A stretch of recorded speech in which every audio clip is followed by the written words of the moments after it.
এবারে আমি সরাসরি অনুষ্ঠানের সূচনা পর্বে চলে যেতে চাই। আমাদের চেয়ারম্যান স্যারকে অনুরোধ করব অনুষ্ঠানের সূচনা করে দু চার কথা বলার জন্য।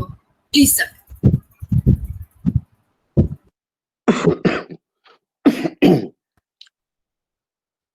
বচনে বিপ্লবী আর প্রাণে সুরক্ষিত, আমাদের অবসাদ প্ল্যাকার্ড জনিত। কবি শ্রীজাত সম্পূর্ণ অন্য প্রেক্ষাপটে লেখা একটি কবিতার দুটি লাইন। যদিও এই লাইনটির তাৎপর্য অনেক, তবুও এখন শুধুমাত্র ওই প্ল্যাকার্ড জনিত কারণে আমরা কতটা অবসাদগ্রস্ত সেটা নিয়ে অবশ্যই বিতর্কের অবকাশ রয়েছে। বরং একই কবিতার তারপরের দুটি লাইন আজকের এই যে করোনার ভয়াবহ সংকট,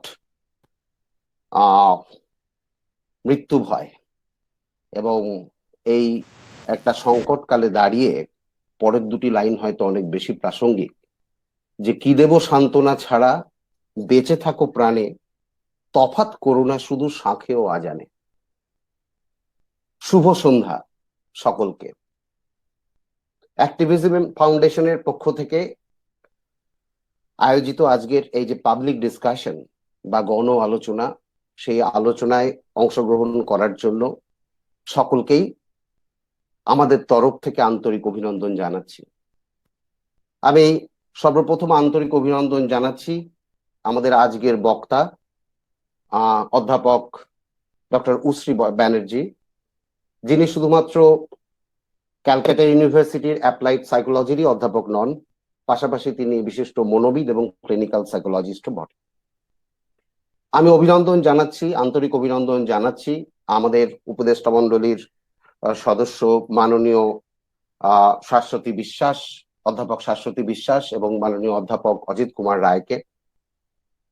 আমি অভিনন্দন জানাচ্ছি আজকে যে বিদগ্ধ শ্রোতৃ মণ্ডলী এবং দর্শক মণ্ডলী, আমি দেখছি ক্রমাগত বেড়ে যাচ্ছে নাম্বারটা, তাদের প্রত্যেককে যারা অধীর আগ্রহ নিয়ে এই আলোচনা শুনবেন বলে এসছেন আমাদের এই প্ল্যাটফর্মে।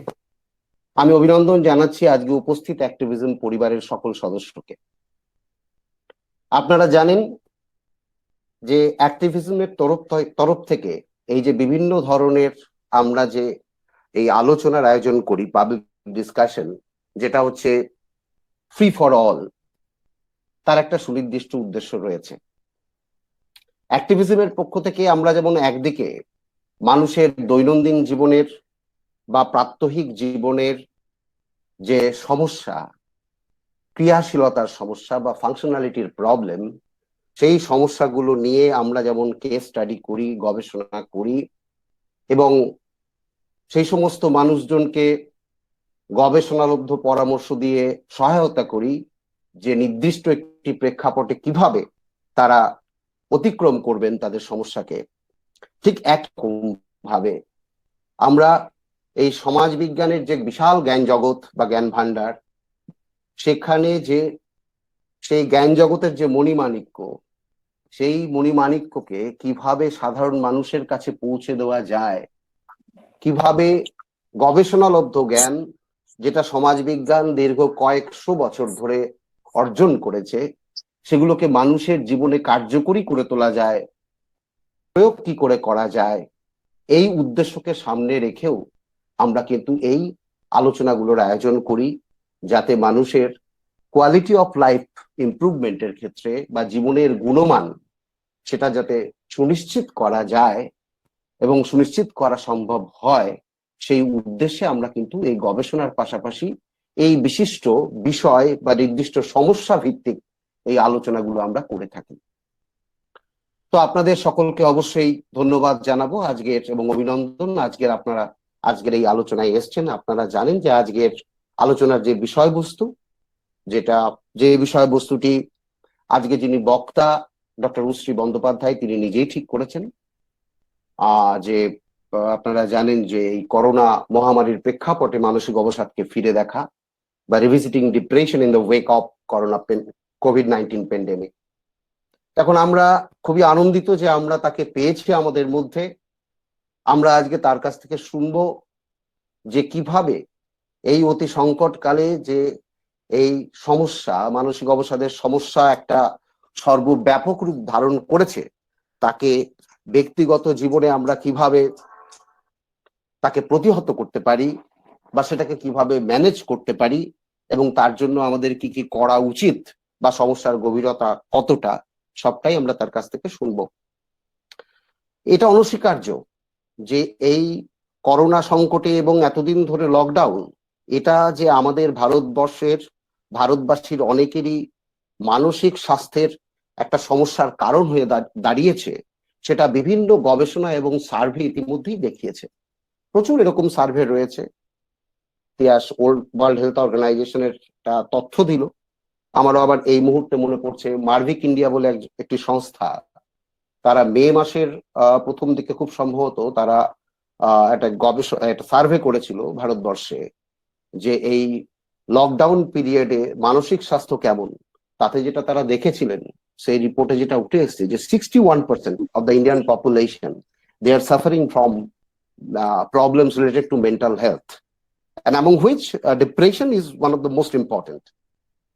এবং আমরাও অ্যাক্টিভিজমের তরফ থেকে গত মার্চ মাসের শেষ থেকে আমরা যে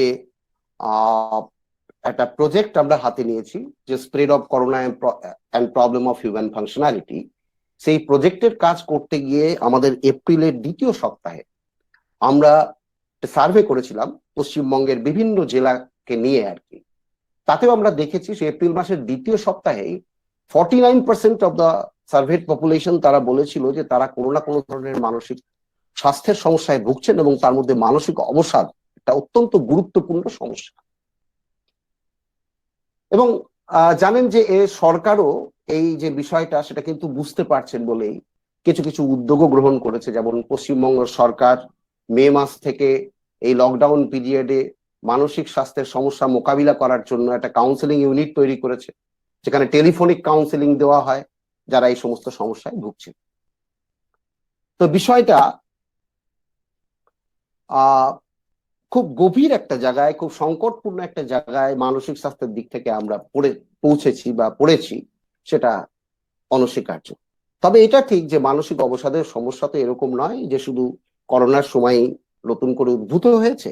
এই মানসিক অবসাদের সমস্যা যেমন আগেও ছিল, পরেও থাকবে, এবং আমরা হয়তো প্রত্যেকেই জীবনের কোনো না কোনো পর্যায়ে মানসিক অবসাদের মধ্য দিয়ে যাই, আবার তাকে অতিক্রম করি।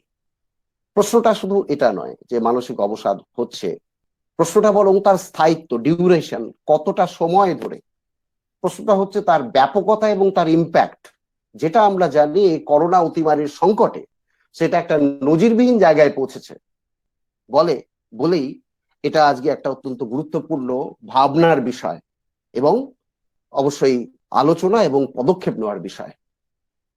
এবার আমরা অ্যাক্টিভিজমের তরফ থেকে আমাদের গবেষণার ফোকাসটা ডেফিনেটলি একটু অন্য। আমরা ফাংশনালিটির সমস্যা, মানুষের human functionality in everyday life, এই সমস্যাকে ডিল করতে গিয়ে অতীতে আমরা কয়েকটা কেস স্টাডিতে সাইড বাই সাইড আমরা মানসিক অবসাদের যে সমস্যা সেটাও আমাদের সামনে এসছিল, এবং সেখান থেকে যে দু একটা ফাইন্ডিংস, আমরা খুব এক্সপার্ট নই এই ব্যাপারে, কিন্তু দু একটা ফাইন্ডিংস যেটা আমাদের গবেষণায় উঠে এসেছিল সেটা আমি আপনাদের জাস্ট একটু শেয়ার করি। যে এক নম্বর হচ্ছে, আমরা দেখেছি যে মানসিক অবসাদটা সমস্যা নয়, বরং সমস্যার ফল। আমরা প্রতিনিয়ত যে আমাদের যে ইন্টারপ্রিটিং এবং ইন্টারঅ্যাক্টিভ বিহেভিয়ার, তার উপর কিন্তু ডিপেন্ড করছে যে মানসিক অবসাদ কতটা আমাকে গ্রাস করবে। তার মানে এটা নয় যে পারিপার্শ্বিক পরিস্থিতি বা পারিপার্শ্বিকতা তার প্রভাবকে অস্বীকার করা, তা নয়। নিশ্চয়ই এটা একটা গুরুত্বপূর্ণ ভূমিকা নেয় মানসিক অবসাদ জড়িত সমস্যার ক্ষেত্রে, নিঃসন্দেহে। কিন্তু শুধুমাত্র পারিপার্শ্বিকতার জন্যই মানসিক অবসাদের সমস্যা হচ্ছে এইরকম ডিটারমিনিস্টিক ওয়েতে আমরা হয়তো কনক্লুড করতে পারি না। যে কারণে দেখা যায় যে একই পরিস্থিতিতে মানসিক অবসাদের সমস্যা সকলের ক্ষেত্রে এক নয়, বা কেউ কেউ হয়তো সেই সমস্যার মধ্যেও পড়েন না বা ভোগেন না। এটা যেমন একটা দিক।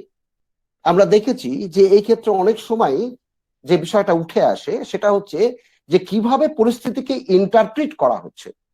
যে পারিপার্শ্বিক যে নেতিবাচক ঘটনাগুলো আমার চারপাশ দিয়ে ঘটে যাচ্ছে সেগুলোকে আমি কিভাবে ব্যাখ্যা করছি, তার সম্পর্কে, সেগুলো সম্পর্কে আমার ধারণাটা কেমন, আমার কনসেপ্টটা কিরকম। ফলে এইগুলো অত্যন্ত গুরুত্বপূর্ণ ভূমিকা একদিকে পালন করে। আবার আরেক দিকে আমার ইন্টারঅ্যাক্টিভ বিহেভিয়ারের ক্ষেত্রে আমি কতটা রেসপন্সিবল ওয়েতে আমরা ইন্টারাকশন গুলো করতে পারছি পরিপার্শ্বের সঙ্গে, আমাদের আমরা যে বাস্তবে কর্মকাণ্ডের সঙ্গে যুক্ত তার দায়িত্ব, আমাদের যে পরিবার, আমাদের যাদের সঙ্গে সম্পর্ক রয়েছে তাদের প্রতি দায়িত্ব, সেই জায়গা থেকে কতটা ইন্টারাক্ট করতে পারছি। তো সেই বিষয়গুলো আসলে মানসিক অবসাদের সমস্যার ক্ষেত্রে আমরা দেখেছি যে গুরুত্বপূর্ণ ভূমিকা পালন করে। ফলে একদিকে পারিপার্শ্বিক পরিস্থিতিকে ঠিকভাবে ব্যাখ্যা করতে না পারা, অনুধাবন করতে না পারার অজ্ঞানতা বা অক্ষমতা, অন্যদিকে বিমূর্ত অবস্থান বা বিচ্ছিন্ন হয়ে অবস্থান করার বা বিচ্ছিন্ন হয়ে ইন্টারাক্ট করার, ঠিক আছে, মানে some kind of alienated form of interaction, সেটাও যে এই মানসিক অবসাদের সমস্যাকে আরো গভীর করে তোলার ক্ষেত্রে বা আরো সংকটপূর্ণ করে তোলার ক্ষেত্রে একটা ভূমিকা পালন করে, সেটা আমরা দেখেছি। আসলে এ ফলে আমাদের প্রশ্ন এসছে যে মানসিক অবসাদ কি সত্যি আসে, না ব্যক্তি হিসাবে আমরা ডেকে আনি? যদি আমরা কবির মতো করে এভাবে যদি ভাবতে পারি যে জানি আজ আছে প্রাণ, জানি আজ হয়তো বেঁচে আছি, কাল হয়তো লাশ, আমি তবু লিখে যাব আমার বিশ্বাস। যারা এভাবে ভাবতে পারেন, সত্যি কি মানসিক অবসাদ তাদের কাবু করতে পারে? তো এই প্রশ্নটি রেখে বা এই প্রশ্নগুলো রেখে আমি অনুরোধ করব আজকের বক্তা ডক্টর উশ্রী বন্দ্যোপাধ্যায়কে তার মূল্যবান বক্তব্য পেশ করা।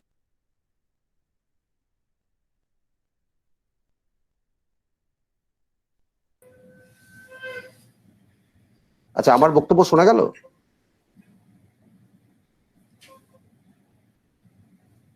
হ্যালো?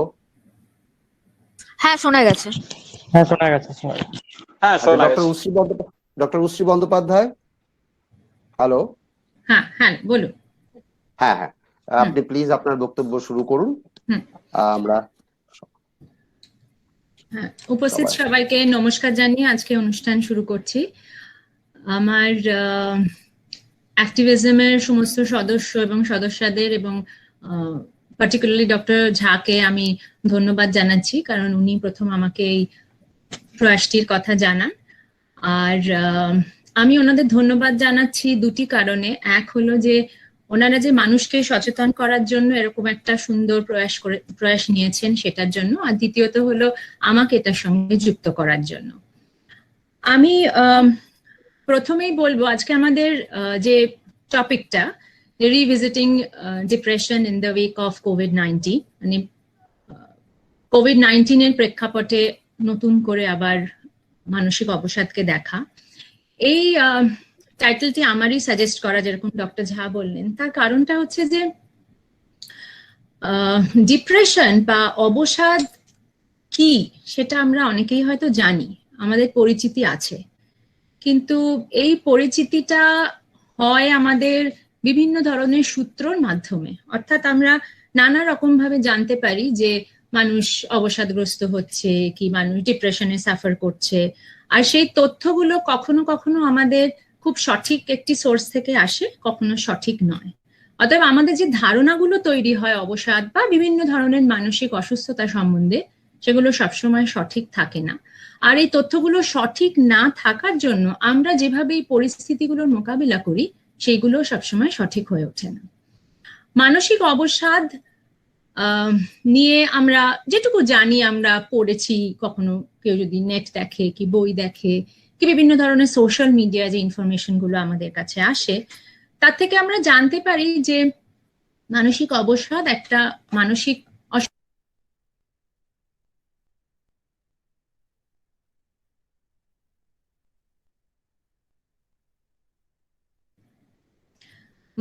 অবসাদ মানসিক অসুস্থতারই একটা লক্ষণ।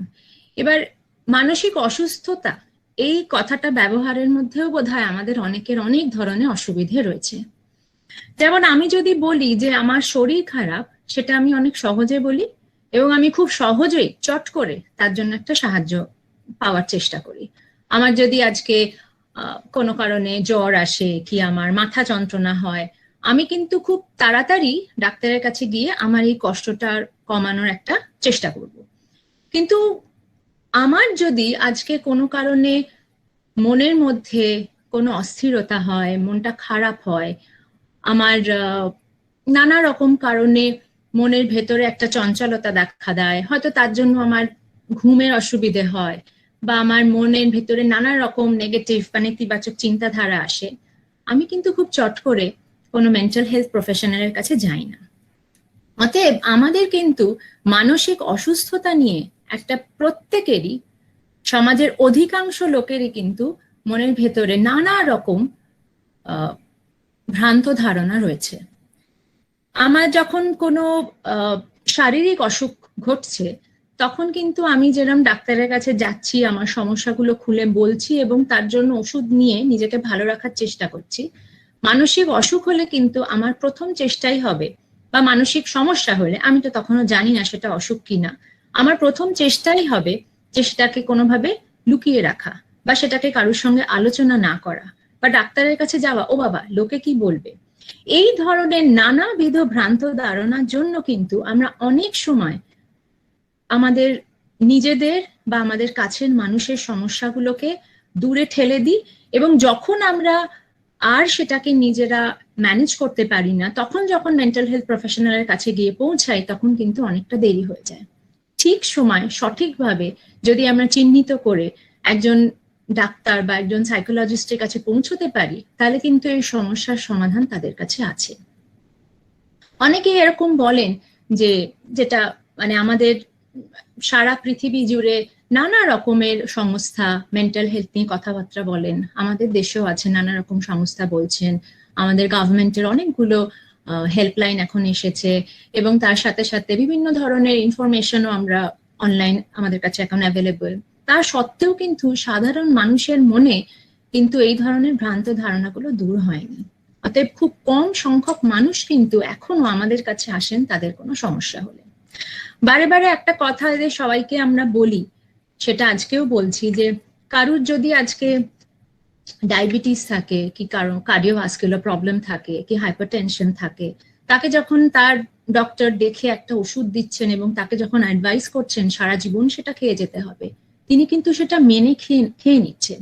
কিন্তু আজকে যদি কারোর ডিপ্রেশন হয়, কি অ্যাংজাইটি হয়, কি স্কিজোফ্রেনিয়া হয়, এবং তার জন্য যদি ডাক্তার তাকে ওষুধ দেন এবং তার সঙ্গে অন্যান্য কাউন্সিলিং, সাইকোথেরাপি ইত্যাদি পদ্ধতিগুলো দেন, অনেক সময় কিন্তু সেটা গ্রহণ করতে আমাদের অসুবিধে লাগে, এবং আমরা বুঝতে চাই না যে সারা জীবন কেন ওষুধ লাগছে। কারুর ক্ষেত্রে সেটা অবশ্য প্রযোজ্য, কেন আমাকে অনেকদিন ধরে এইভাবে সাইকোলজিস্টের কাছে যেতে হচ্ছে। এই ধরনের নানাবিধ ধারণার জায়গা থেকে আমরা যদি বেরিয়ে আসতে পারি, তাহলে কিন্তু খুব তাড়াতাড়ি আমরা মানুষের কাছে সাহায্যগুলো পৌঁছে দিতে পারি। আর একটা জিনিস বলে তারপর আমার একটা প্রেজেন্টেশন আছে সেটাতে যাব, সেটা হলো যে অসুস্থতা, মানসিক অসুস্থতার কিন্তু একটা কারণ হয় না, নানাবিধ কারণ থেকে হয়। সেটা আমার প্রেজেন্টেশনেও কোথায় আছে। যেমন আমরা এখন যেটা কারেন্ট কনসেপ্ট যেটা বিশ্বাস করা হয়, সেটা হচ্ছে বায়োসাইকোসোশ্যাল মডেল, অর্থাৎ বায়োলজিক্যাল কিছু ফ্যাক্টরসও রয়েছে, সাইকোসোশ্যাল কিছু ফ্যাক্টরসও রয়েছে, সব মিলিয়ে এমন একটা পরিস্থিতির সামনে মানুষ পড়লো যার থেকে তার কিছু সমস্যা তৈরি হলো, এবং সমস্যাটা হয়তো একটা অসুস্থতার আকারও নিয়ে নিল। এখানে আমরা আরেকটা কনসেপ্টের জায়গা বুঝিনি বা আমরা আলোচনা করি অনেক সময়, সেটা হলো স্ট্রেস ভালনারেবিলিটি মডেল।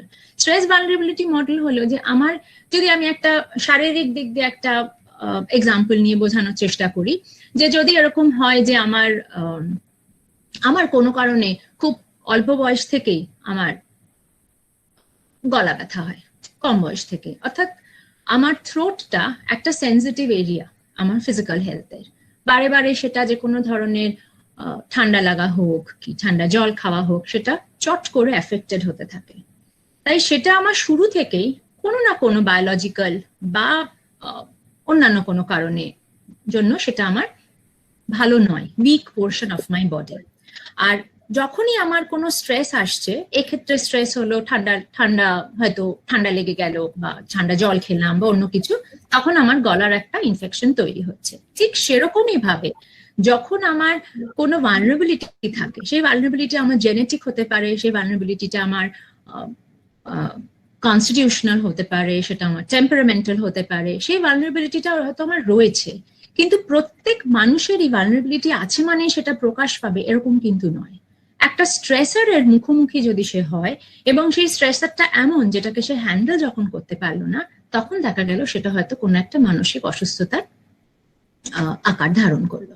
অতএব যেটা ডক্টর ঝা বললেন যে সব মানুষ সব পরিস্থিতিতে মানসিক অসুস্থতার কোনো রকম লক্ষণ, সবাই একই ধরনের পরিস্থিতিতে যদি 3-4 রকমের মানুষ থাকেন, সবাই যে হবে এরকম নয়। নানাবিধ ফ্যাক্টর গুলো একসাথে যখন মিলিত হচ্ছে তখন একটা মানসিক অসুস্থতা দেখা দিতে পারে। আর মানসিক ভাবে অসুস্থ হলাম মানেই যে একটা সাংঘাতিক কিছু ঘটে গেল তা কিন্তু নয়। হেল্প আছে, সাইকিয়াট্রিস্ট আছেন যারা ডক্টর মেডিসিন প্রেসক্রাইব করেন, সাইকোলজিস্ট আছেন যেরকম আমাদের মতো যারা মূলত সাইকোলজি ব্যাকগ্রাউন্ড থেকে, যারা এমফিল করেন তাদেরকে আমরা ক্লিনিক্যাল সাইকোলজি বলি, এবং তারা সাইকোথেরাপি প্রোভাইড করে। এরকম নানাভাবে কিন্তু একটা মানুষ যখন মানসিকভাবে অসুস্থ হচ্ছেন তাকে কিন্তু আমরা সাহায্য করতে পারি। অতএব সাহায্য খুব দূরে নেই, আমরা হাত বাড়ালেই কিন্তু পেতে পারি। আমি একটু আমার একটা প্রেজেন্টেশন আছে সেটাতে এবার যাচ্ছি।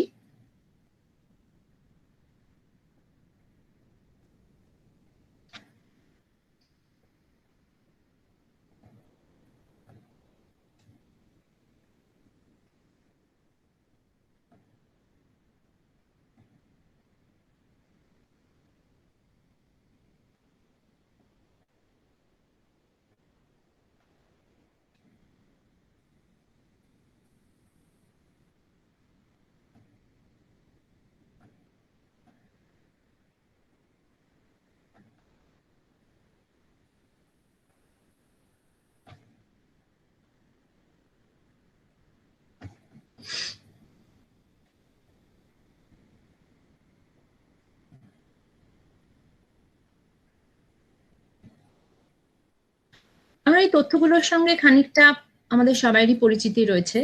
অনুষ্ঠান শুরু করলেন যিনি, তিনিও বলেছেন যে আমাদের ডিপ্রেশন একটা সাংঘাতিক হারে সারা পৃথিবী জুড়ে বেড়ে গেছে।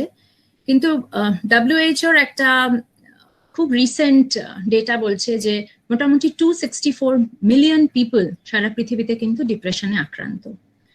আর ডিপ্রেশনকে আমরা যদি খুব সহজভাবে মানে আমরা ধরে নিই যে ওরকম একটুখানি সবাই হয়, ও আচ্ছা তোর মন খারাপ, ঠিক আছে কালকে ঠিক হয়ে যাবে, চল একটা সিনেমা দেখে ঠিক হয়ে যাবে, ছোটখাটো আমাদের যে মুড ফ্লাকচুয়েশন গুলো হয় সেগুলো এইভাবে ঠিকই হয়ে যায়। কিন্তু যদি আমাদের সত্যি সত্যি ডিপ্রেশনের মতো একটা অসুখ হয়ে থেকে থাকে তাহলে কিন্তু এই ধরনের কোনো বিহেভিয়ার থেকে, এই ধরনের কোনো চেঞ্জ থেকে আমরা কিন্তু পুরোপুরি সুস্থ হতে পারবো না। একটা সাময়িকভাবে আমাদের ভালো লাগা থাকবে, সাময়িকভাবে সেটা থেকে আমি বেরিয়ে আসতে পারবো, কিন্তু আমার যে অসুবিধেটা, আমার যে লক্ষণগুলো অসুখ হওয়ার, সেইগুলো কিন্তু চলতে থাকবে। ডিপ্রেশন নানা রকম হতে পারে, মাইল্ড টু মডারেট হতে পারে, সিভিয়ার হতে পারে, এবং অনেক সময় দেখা যায় যে এটা যখন সিভিয়ার ইন্টেন্সিটিতে হয় তখন নানা রকম শারীরিক ও মানসিক জটিলতা হতে পারে। আর এটাও দেখা যায় যে সারা পৃথিবীতে এই যে আমরা বলছি এতগুলি মানুষ ডিপ্রেশনে অ্যাফেক্টেড হতে পারে, তার জন্য কিন্তু বিভিন্নভাবে আমাদের পুরো সমাজের যে পারফরমেন্স লেভেল এবং যে ইকোনমিক একটা কি বলবো মাপকাঠি, সেটাও কিন্তু এই ডিপ্রেশনের দ্বারা অ্যাফেক্টেড হতে পারে। আমার যদি মানসিক যে কোনো অসুখই থাকে যেটা আনট্রিটেড অবস্থায় থেকে গেল, তাহলে কিন্তু আমি আমার কাজের জায়গায় অমনোযোগী, কাজের জায়গায় যাই না, স্কুলে যাই না, স্কুলে হয়তো অমনোযোগী, বুঝতে পারছি না, এবং পরিবারে হয়তো নানাবিধ অসুবিধার কারণ তৈরি হচ্ছে। আইদার আমি নিজে পরিস্থিতিগুলোর সঙ্গে ঠিক মতো অ্যাডজাস্ট করতে পারছি না, বা বাকি বাড়ির লোক আমার অসুবিধাগুলো বুঝতে পারছে না। যে কোনো কারণেই হোক, যার হচ্ছে সে এবং তার পরিবারের লোকও যেরকম সাফার করে, সোসাইটি অ্যাট লার্জও কিন্তু মানসিক অসুস্থতার একটা বার্ডেন বয়ে চলে। ডিপ্রেশন যখন খুব খারাপ আকার যায় তখন আমরা সবাই জানি সেটা সুইসাইডে যেতে পারে, এবং মানে প্রত্যেক বছর এই একটা পরিসংখ্যান বলছে যে 8 লাখ লোক সুইসাইডে মারা যাচ্ছে, এবং 15 to 29 ইয়ার্স এর ওল্ড এই এজ গ্রুপটাতে এটা second leading cause of death. এইটা শুনে মনে হবে অ্যালার্মিং, শুনে মনে হবে যে কি ঘটে যাচ্ছে, কিন্তু আবারও বলি যে আমরা যদি ঠিক সময় মানুষটাকে বুঝে বা নিজেদের সমস্যাটা বুঝে সাহায্য নেওয়ার চেষ্টা করি, তাহলে কিন্তু আমাদের জন্য আশার আলো রয়েছে। ডিপ্রেশন সম্বন্ধে আমাদের যেটা জানা দরকার সেটা হলো যে আজকে একটা দিন আমার মনটা খারাপ হলো, সেটা ঠিক আছে, সবাইরই হয়।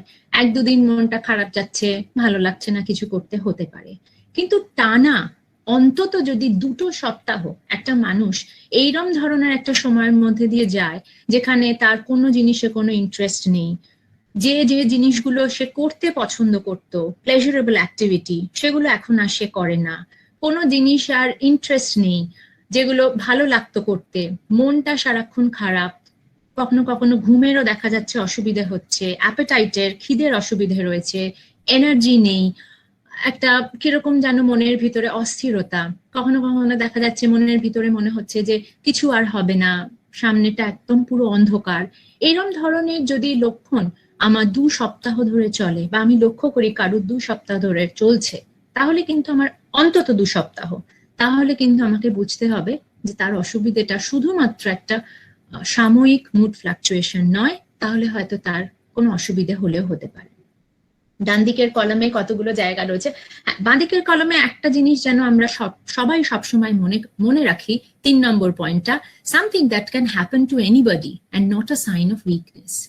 এই দুটো জায়গা কিন্তু অসম্ভব ইম্পর্টেন্ট, যে এই মানসিক অসুস্থতা যে কোনো মানুষের যে কোনো সময় কিন্তু হতে পারে। আমার পরিবারে কারুর নেই যদি এরকম হয়, তাহলে আমার নিশ্চয়ই রিস্ক ফ্যাক্টর কম, পরিবারে কারুর থাকলে আমার রিস্ক ফ্যাক্টর বেশি, কিন্তু তার মানে এই নয় যে আমার পরিবারে কারুর নেই বলে আমার কোনোদিন কখনো কোনো কারণে মানসিক অসুস্থতা হতে পারে না। আর এটা হওয়া মানেই আমি একজন দুর্বল মানুষ এবং অসহায় মানুষ, এরকমও কিন্তু কোনো কথা নেই। যদি এবার আমরা একটু ডান দিকের কলমটার দিকে নজর রাখতে পারি, যে যদি আমার নিজের মনে হয় যে আমি কোনো কারণে ভালো নেই, আমার অসুবিধে হচ্ছে, তাহলে আমি যেন কারোর সঙ্গে সেটা শেয়ার করি। সেই কারোরটা যেতেও হতে পারে, বন্ধু বান্ধব হতে পারে, আমার বাড়ির লোক হতে পারে। এখন আমাদের পার্টিকুলারলি কোভিড-19 এর এই সিচুয়েশনে অনেকগুলো ন্যাশনাল হেল্পলাইন এসে গেছে, সেই হেল্পলাইনে ফোন করতে পারি। হেল্পলাইনে যদি ফোন না করি, আমার কোনো ডক্টর বন্ধু থাকতে পারে, আমার ফিজিক্যাল স্পেশালিস্ট ডক্টর থাকতে পারে, তার সঙ্গে কথা বলতে পারি। কিন্তু আমি যদি সম্পূর্ণ জিনিসটাকে উপেক্ষা করে যাই, বা বাড়ির কারোর এটা হচ্ছে দেখেও আমি উপেক্ষা করে যাই, তাহলে কিন্তু জিনিসটা ক্রমাগত বাড়তে থাকবে। তাছাড়া বিভিন্ন ধরনের কথা সর্বক্ষণই বলা হচ্ছে, সেটা ডিপ্রেশনের জন্য যেরকম প্রযোজ্য, প্রত্যেকটা অসুবিধার কারণের জন্যই সেটা প্রযোজ্য, যে আমরা যেন রুটিন মেনটেন করে চলি, লোকজনদের সঙ্গে কথাবার্তা বলতে থাকি, ফোন করি, মোটামুটি একটা খাওয়া এবং ঘুমানোর হ্যাবিট মেনটেন করি। কিন্তু অনেক সময় দেখা যায় যে অবসাদের কারণে আমরা সেটা পারি না। সেই জন্যেই আমার নিজের এবং আমার কাছের মানুষের যদি এরকম সমস্যা পারসিস্ট করতে থাকে, আমাদের প্রফেশনাল হেল্প নেওয়ার প্রয়োজনীয়তা রয়েছে। এটা একটা আবার ওই পরিসংখ্যান, একটা স্ট্যাটিস্টিক্স, যে সারা পৃথিবী জুড়ে মোটামুটি কিরকম ভাবে মানুষ নানাবিধ মানসিক অসুস্থতাতে আক্রান্ত হয়েছে, এবং একটা মেল ফিমেল রেশিও দেওয়া রয়েছে, ডিপ্রেশনে ফিমেল রেশিও বেশি, এবং অন্যান্য বেশ কিছু মানসিক অসুস্থতা আছে যেখানে ফিমেলদের রেশিও বেশি। এর বেশি এটাতে ডিটেলে যাব না। ডিপ্রেশনের কজের কথা শুরুতে একটুখানি বলেছিলাম। বিভিন্ন ধরনের বায়োলজিক্যাল ফ্যাক্টর কিন্তু এখানে থাকতে পারে, জেনেটিক থাকতে পারে কিছু, যেরকম বললাম পরিবারের কারোর থাকতে পারে, ফার্স্ট ডিগ্রি রিলেটিভ হলে বেশি চান্স, সেকেন্ড ডিগ্রি হলে একটু কমলো, এরকম আর কি। তাছাড়া নানা রকম এন্ডোক্রিনোলজিক্যাল সমস্যা থাকতে পারে, নিউরো ট্রান্সমিটারের সমস্যা থাকতে পারে, যেরকম সেরোটোনিনের কথা বলা হয়। এছাড়া আমাদের কিছু কিছু পারিপার্শ্বিক এবং ইন্ডিভিজুয়াল লেভেলে অসুবিধার জায়গা থাকে। এই ডায়াথেসিস স্ট্রেস মডেলের কথাও যেরকম আমি শুরুতে বললাম, যে এই বিভিন্ন কারণগুলো একসাথে মিলিয়ে কিন্তু আমার ডিপ্রেশন তৈরি হতে পারে।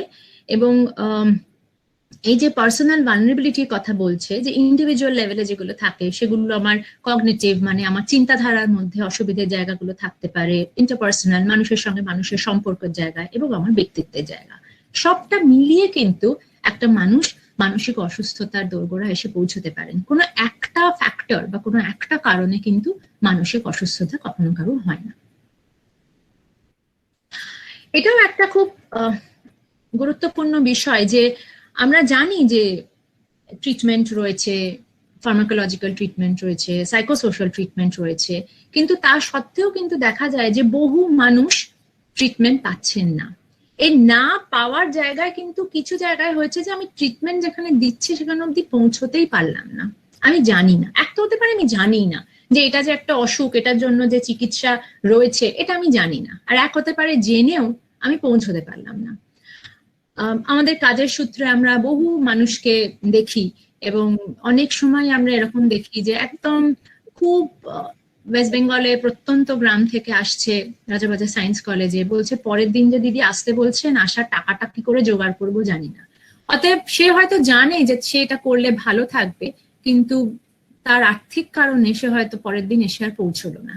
অতএব এই জায়গাটা আমাদের দেশে, এই যে বলছে low and middle income countries, এই low and middle income countries এর জন্য কিন্তু এটা খুব বেশিভাবে প্রযোজ্য।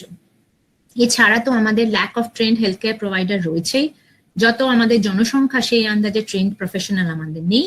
এবং প্রথমেই যেটা বললাম, সোশ্যাল স্টিগমা, আমি অসুখ, শারীরিক অসুখ করলে সুন্দরভাবে ডাক্তারের কাছে যাই, মানসিক অসুখ করলে কে কি বলবে, লোকে পাগল বলবে কিনা ইত্যাদি কারণে আমি কোনোভাবেই সাহায্য নিতে চাই না। আমি এখানে দুটো ভিডিও একটু শেয়ার করতে চাই অল্প অল্প করে, দুটোই WHO সাইটেই রয়েছে।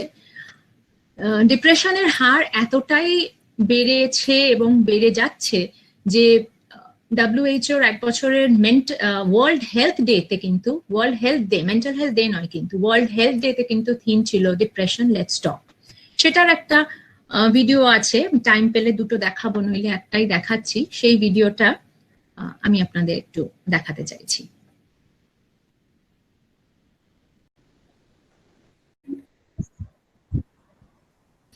এটা একদমই একজন ফার্স্ট হ্যান্ড ডিপ্রেশনের রিকভার্ড পেশেন্টের ভার্সন।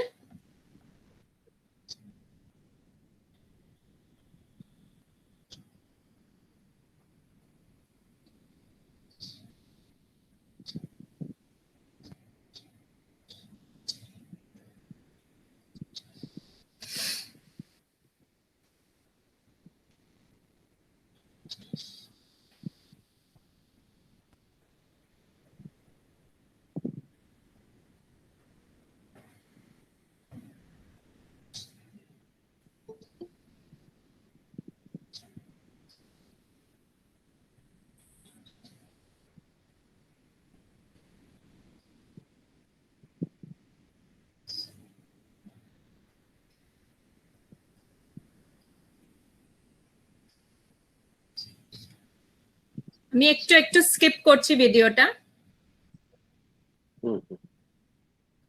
ঠিক আছে।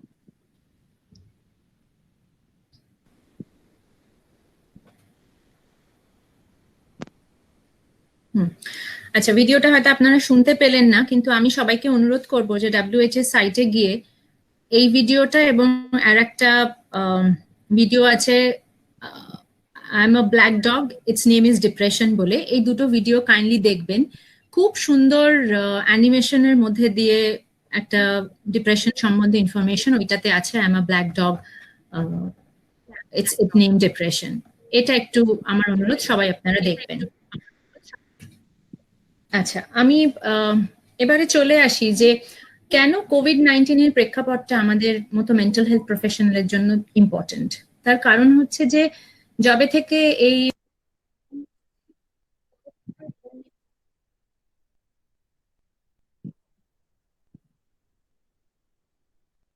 ম্যাম কাইন্ডলি আনমিউট করে বলবেন, ম্যাম মিউট হয়ে গিয়েছেন।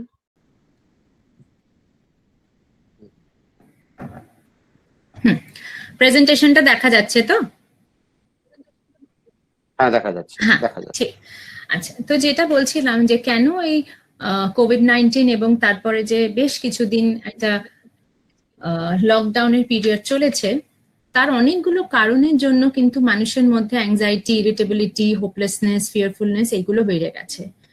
যেমন একটা আমরা জানি যে এই যে ফিজিক্যাল বা সোশ্যাল ডিস্টেন্সিং এর একটা জায়গা এসে গেছে যে বারে বারে বলা হচ্ছে যে বাইরে যাবেন না, মানুষের সঙ্গে মেলামেশা করবেন না, ইনফ্যাক্ট এখনো প্রয়োজন ছাড়া আমাদের বাইরে যেতে বারণ করা হচ্ছে, এইটার কিন্তু একটা খুব বড় ধরনের ইমোশনাল ইম্প্যাক্ট রয়েছে।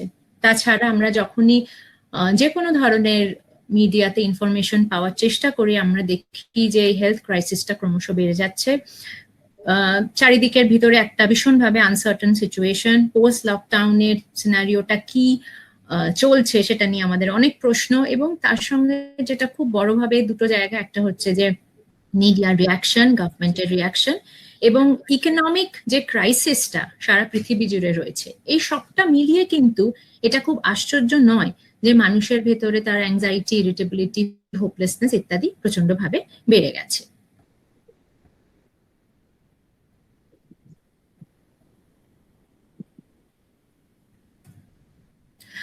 এটা কতগুলো নিউজ পেপার রিপোর্টে জাস্ট একটুখানি কাট আউটের জায়গা এখানে মেনশন করেছি যে কিছু ধরনের স্টাডিজ নিশ্চয়ই হয়েছে, এই 2020-তে অনেক ধরনের স্টাডিজ হয়েছে, কিন্তু এগুলো একদমই নিউজ পেপার রিপোর্ট, যেগুলো বিভিন্ন ধরনের কারণে দেখিয়েছে যে কিভাবে লকডাউন বা কোভিড-19 একটা ইম্প্যাক্ট হচ্ছে।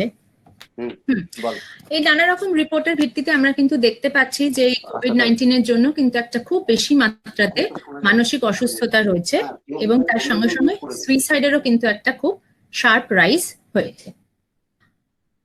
এরকম বিভিন্ন ধরনের জায়গা থেকে আমরা দেখছি যে শুধুমাত্র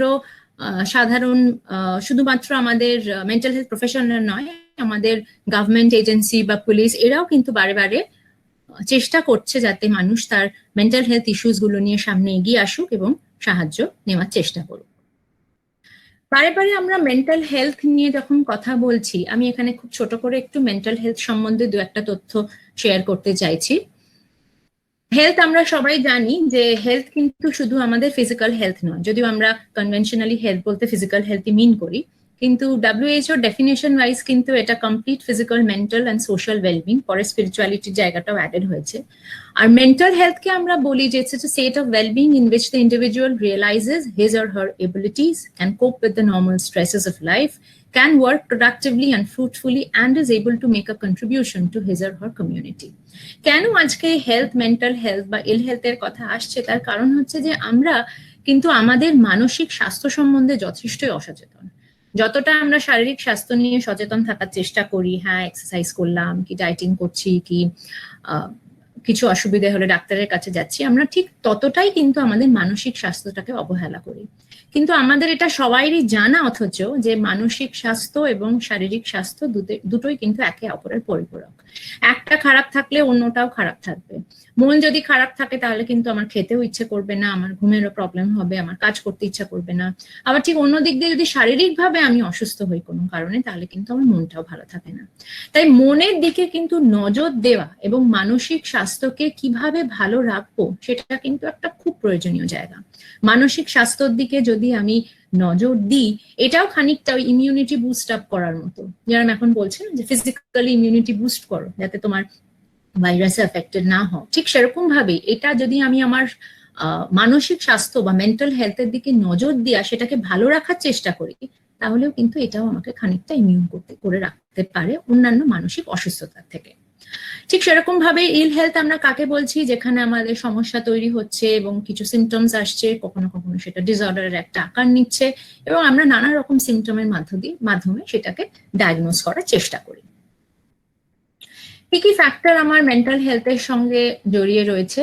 ইন্ডিভিজুয়াল লেভেলের কিছু ফ্যাক্টর, ফ্যামিলি লেভেলের, সোসাইটাল, কমিউনিটি এন্ড অর্গানাইজেশনাল। নানা রকম ভাবে চারদিক দিয়ে বিভিন্ন রকম পরিস্থিতিগুলো কিন্তু আমার মেন্টাল হেলথ কে ভালো রাখবে না খারাপ রাখবে সেটা কিন্তু এই বিভিন্ন ধরনের ফ্যাক্টরস থেকে উঠে আসবে। যেমন ইন্ডিভিজুয়াল লেভেলে যদি আমি মনে করি যে আমি মানুষের সঙ্গে যোগাযোগের জায়গা রয়েছে, আমার একটা সেলফ ওয়ার্থ রয়েছে, যে আমি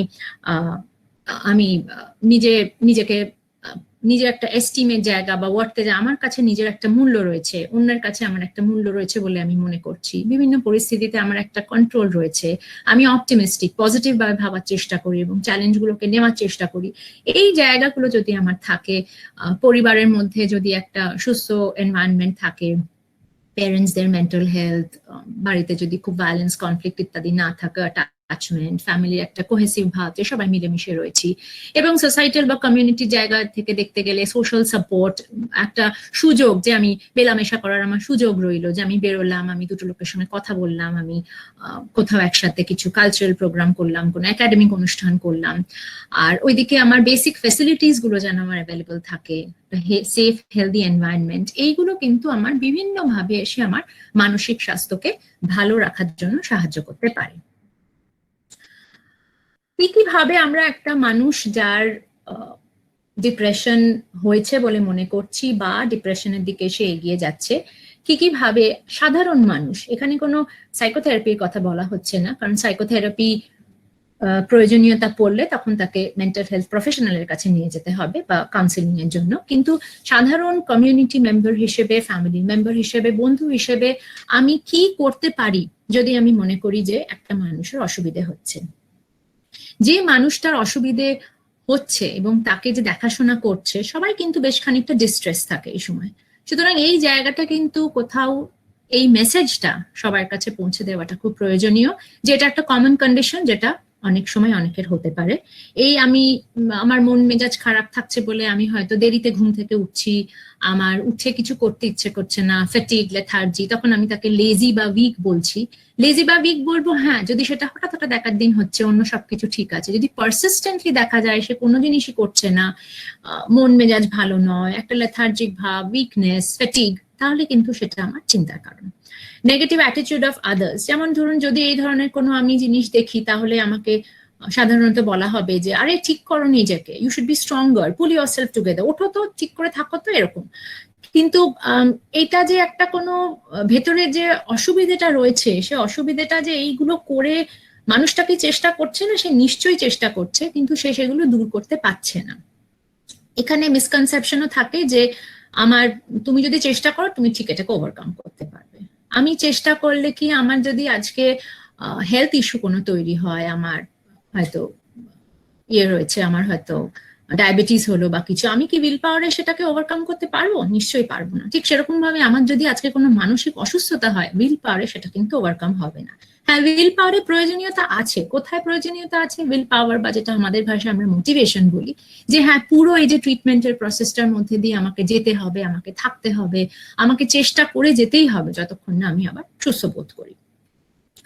যে মানুষটি ডিপ্রেশনের মধ্যে দিয়ে যাচ্ছে, তার অনেক সময় নিজের সম্বন্ধে খুব নেগেটিভ চিন্তাধারা থাকে, লাইফ সম্বন্ধে ফিউচার থাকে, এটাকে আমরা নেগেটিভ ট্রায়েড বলি, আর হোপলেসনেস, ওয়ার্থলেসনেস সেখান থেকে এসে যায়। আস্তে আস্তে এই জায়গাগুলো চলে যায় যখন ডিপ্রেশন ইমপ্রুভ করে। কিন্তু ডিপ্রেশন যদি খুব বাড়তে থাকে, এবং অনেক সময় দেখা যায় মডারেট টু সিভিয়ার ডিপ্রেশনে কিন্তু একটা সেলফ হার্ম বা সুইসাইডের জায়গা এসে যেতে পারে। স্ট্রেসের জায়গা তার থেকে আমি কমানোর চেষ্টা করব, বাড়িতে অহেতুক কোনো খুব অশান্তির জায়গা বা তাকে নানাবিধ সমস্যার মধ্যে না ফেলে একটু একটা স্ট্রেস রিডিউসড এনভায়রনমেন্ট দেওয়ার চেষ্টা করব। তার সোশ্যাল নেটওয়ার্ক গুলোকে রিঅ্যাক্টিভেট করবো। এক্ষুনি হয়তো আমাদের পক্ষে বাড়ি থেকে বেরিয়ে কোথাও চলে যাওয়া সম্ভব হচ্ছে না, অন্তত ইনডিরেক্ট ভার্চুয়াল মোডে আমি সেগুলো করব। যেমন ইনডাইরেক্ট সাইকোসোশ্যাল সাপোর্টের কথা বলেছে, ফ্যামিলি গ্যাদারিং, এগুলো আমাদের পক্ষে এক্ষুনি সম্ভব নয়, কিন্তু এগুলো অ্যাভিনিউ, এগুলো যে কোনো সময় এইগুলো মাথায় রাখলে আমি একটা মানুষকে খানিকটা রিলিফ দিতে পারি। কিন্তু এখন যেহেতু এগুলো পসিবল হচ্ছে না, তাকে ভার্চুয়ালি কানেক্ট করাতে হবে আমার, এবং বাড়ির লোক হিসেবে তাকে আমাকে যে প্রেজেন্ট রয়েছে ফিজিক্যালি, তাকে অনেকটা সাপোর্টের জায়গা সেখানে কম্পেনসেট করতে হবে। ডেইলি অ্যাক্টিভিটির ফাংশনিং এর জায়গাটা আবারও বলছি, যেটা ভীষণ ইম্পর্টেন্ট, কারণ এই সময় একটা ভীষণভাবে ফ্যাটিগ এবং লিস্টলেসনেস কাজ করে, কোনো জিনিস ইচ্ছা করছে না, কোনো গোল নেই, সকাল থেকে উঠে একটা জায়গায় বসে আছি, কিচ্ছু ভালো লাগছে না। তাকে কিন্তু এনকারেজ করতে হবে যে সে আগে যে জিনিসগুলো পছন্দ করতো সেগুলো যেন সে আবার করে, যেগুলো সে একটু সেটা না পারলেও, ইচ্ছে করছে না করলেও একটু একটু করে খালি তাকে চেষ্টা করানো যাতে সে পারে করতে। তার ঘুমানো এবং শোয়ার টাইমটার মোটামুটি একটা রুটিন মেনটেন করা, যদিও সেটা ডিস্টার্বড হয়ে যায় অনেকটা সময়। ফিজিক্যালি তাকে অ্যাক্টিভ রাখার একটা জায়গা, যে হ্যাঁ ঠিক আছে, হাঁটো, একটু ঘোরাফেরা করো, এক জায়গায় বসে থেকো না, এবং ফ্যামিলি মেম্বাররা সেখানে পার্টিসিপেট করা, সে যখন কিছু করছে। অ্যাপেটাইট নেই, তাও অল্প হলেও একটুখানি সারাদিনে কিছু কিছু খাওয়া, এবং যতটা সম্ভব ফোনে বন্ধুদের সাথে কি আত্মীয়র সাথে, ফ্যামিলির সাথে একটা যোগাযোগ রাখা। এইখানেই হয়ে যায় জায়গাটা, যে আমরা যদি মনে করি যে এই ধরনের জিনিসগুলো দিয়েই শুধু সে সুস্থ থাকবে, সেটা অনেক সময় খুব সামান্য একটা সাময়িক প্রবলেমের জন্য প্রযোজ্য হতে পারে। হ্যালো, সাময়িক একটা অসুবিধার জন্য প্রযোজ্য হতে পারে, কিন্তু যদি এটা সত্যি সত্যি একটা ডিপ্রেশনের আকার নিয়ে থেকে থাকে তাহলে কিন্তু আমাদের হেল্প সিক করা দরকার, যেখানে এইগুলোর সাথে সাথে প্রফেশনাল যেভাবে ডাইরেকশন দেবে সেইভাবে ফ্যামিলি মেম্বারদের ফলো করা উচিত। এইগুলো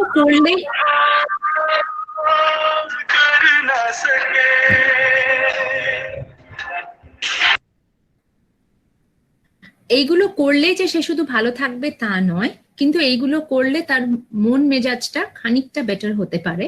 প্রথম দিকে অনেক সময় দেখা যায় সে একেবারেই পার্টিসিপেট করে না, কিন্তু আস্তে আস্তে ওষুধের কারণে হোক কি কাউন্সিলিং বা থেরাপির কারণে হোক, সে একটু একটু করে যখন ইমপ্রুভ করে, তাকে এই জায়গাগুলোতে পার্টিসিপেট করাতে পারলে তার মুডের জায়গাটা অনেকটা ইমপ্রুভড হতে পারে। সরি,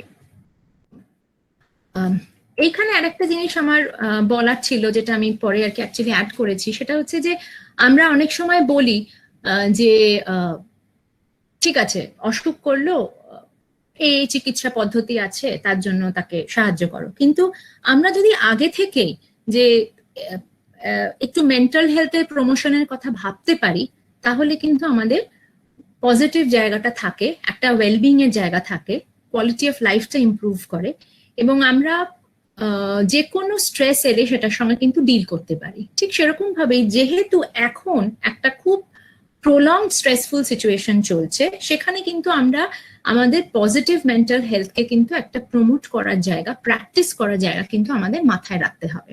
যেমন সোশ্যাল ডিস্টেন্সিং যেহেতু আমরা এখনো মেনটেন করে চলেছি কিছু মানে অকুপেশনাল কিছু জায়গা ছাড়া বাদ দিয়ে, সেজন্য কিছু কিছু জিনিস আমরা মেনটেন করতে পারলে আমাদের সবসময় সুবিধে হবে।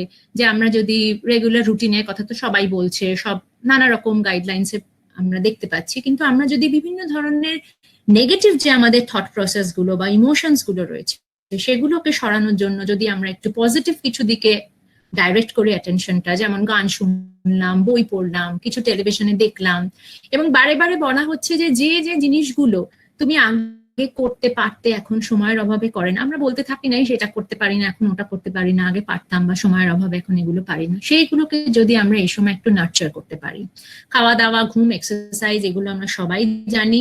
আশেপাশের লোক যারা রয়েছে নিজের কাছে একটু ডিস্টেন্ট, তারা কে কেমন আছে সেটা খোঁজ নিতে পারি, এবং বিভিন্ন ভাবে কিন্তু সারাদিন নিজেকে অ্যাক্টিভ, রেজুমিনেটেড আমরা রাখতে পারি। আর একটা খুব প্রয়োজনীয় জায়গা এখানে আছে যে আমরা কিন্তু বিভিন্ন ধরনের নিউজের দ্বারা ভীষণভাবে এখন এফেক্টেড হচ্ছি। সেই জায়গাটা কিন্তু সমস্ত WHO থেকে শুরু করে আমাদের গভর্নমেন্টের গাইডলাইন্স, নিমহ্যান্স গাইডলাইন্স, সমস্ত জায়গায় কিন্তু বারে বারে বলা হচ্ছে যে অথেন্টিক সোর্স থেকে ইনফরমেশন নাও, আর অযথা অনেক অনেক ইনফরমেশন অ্যাকিউমুলেট করো না, যেটুকু প্রয়োজন সেটুকু জানো, নিজেকে সুস্থ রাখো, ভালো রাখো। অতএব আমি একটা বিষয় সম্বন্ধে যদি ভালো করে বুঝি, অথেন্টিক সোর্স থেকে সেটা সম্বন্ধে জানি, তাহলে কিন্তু আমার খানিকটা লেস আমি ফিয়ারফুল থাকবো। সেলফ প্রোটেকশনের জন্য যা যা আছে সেগুলো আমি করার চেষ্টা করব। এবং বারবার মিডিয়াতে যেটা প্রজেক্ট করা হয় সেটা হচ্ছে যে নেগেটিভ নিউজ, কে খারাপ হলো, কে কোথায় কতগুলো ডেথ হলো, কি হলো, কিন্তু তাদের এটাও প্রয়োজন এবং আমাদেরও এটা প্রয়োজন সেই ইনফরমেশনটুকুও অ্যাবজর্ব করা, যে পজিটিভ জায়গাটা কি হলো, কতগুলো মানুষ ভালো হচ্ছে, কতগুলো মানুষ সুস্থ হয়ে যাচ্ছে, সুস্থ হয়ে তারা কি করছে, এবং কারা তাদের ভিতরেও যারা অসুস্থ হচ্ছেন বা কিছু, তারাও অনেক সময় দেখা যাচ্ছে বিভিন্ন সোশ্যাল ফোরামে পজিটিভ কথাবার্তা বলছেন। আমরা যদি নেগেটিভ গুলো সরিয়ে দিয়ে এইগুলোর উপরে একটু ফোকাস করি, তাহলে কিন্তু আমরা একটা ব্রাইট সাইড দেখতে পারি। ইমোশনাল প্রবলেম যেটা বারে বারে বললাম যে এই সময় বাড়তেই পারে, সেটা বাড়াটাই স্বাভাবিক, এবং তাই জন্যই আজকের আলোচনা। সেখানে আমরা খুব যদি অ্যাংজাইটি হয় তাহলে আমরা ব্রিদিং প্র্যাকটিস করতে পারি, যে চিন্তা ভাবনাগুলো আমাকে অ্যাংশাস করছে সেগুলো একটু ভেবে নিয়ে আমরা সরিয়ে নিতে পারি। অনেক সময় এটা আমরা অনেককে বলি যে কোনো কাজই করছি, হয়তো বলছে যে পড়তে বসলাম তখনও কিছু অ্যাংজাইটি আসছে, অন্য যে কোনো কাজ করছি, গান শুনছি তখন আসছে, তখন আমরা বলি এরকম যে অ্যাংজাইটি গুলোকে নিয়ে ডিল করার জন্য একটা টাইম ফিক্স করো দিনে, যে সারাদিন তুমি সব জিনিসের মধ্যে বিভিন্ন চিন্তা যদি আনো তাহলে কোনো কাজটাই খুব এফেক্টিভ হবে না। তাহলে তুমি ভাবো যে আচ্ছা এইটা এক্ষুনি ভাববো না, বিকেল বেলা হোক, এই টাইমটা হচ্ছে আমার ওয়ারি টাইম, সেই সময় আমি অনেক কিছু নিয়ে ভাববো, অনেক অ্যাংজাইটি প্রোভোকিং থটস আমার আসুক, আমি সেগুলো নিয়ে ডিল করবো, কিন্তু সারাদিন সমস্ত কাজের মধ্যে অ্যাংজাইটি গুলোকে আমি ঢুকতে দেবো না।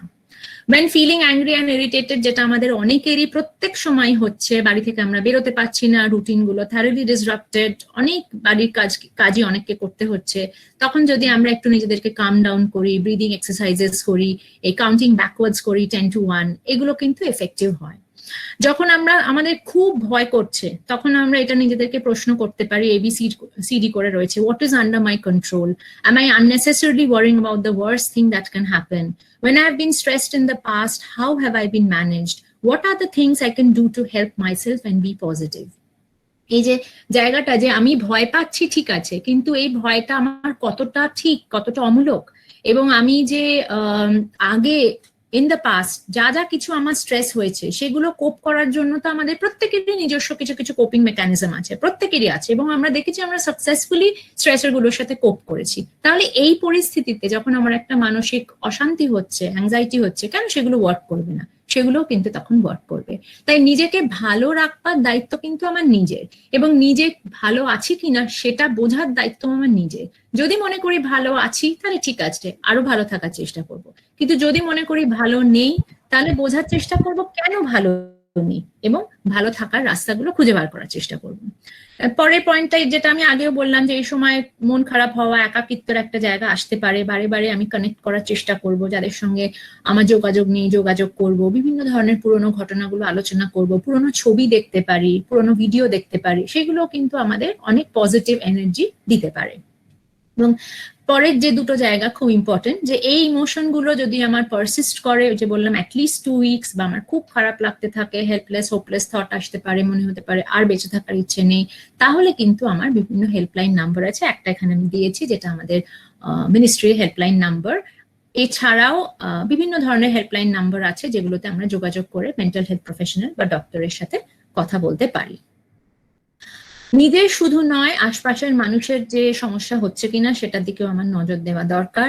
তাদের ঘুম ঠিক হচ্ছে কিনা, তাদের কোনো কাজ করতে অসুবিধে হচ্ছে কিনা, স্লিপ প্যাটার্নে কোনো চেঞ্জ হয়েছে কিনা, হঠাৎ উঠে পড়ছেন, হঠাৎ ঘুমোচ্ছেন, হেলথ ইস্যুস গুলো কিছু খারাপ হয়ে যাচ্ছে কিনা, কোনো ধরনের নেশাদ্রব্য বেশি বেশি নিচ্ছেন কিনা, এই জায়গাগুলো বুঝতে হবে। এবং এই পরিস্থিতিগুলো যদি খারাপের দিকে যায় তাহলে কিন্তু আমাদের হেল্পলাইনে সাহায্য নিতে হবে। Thank you.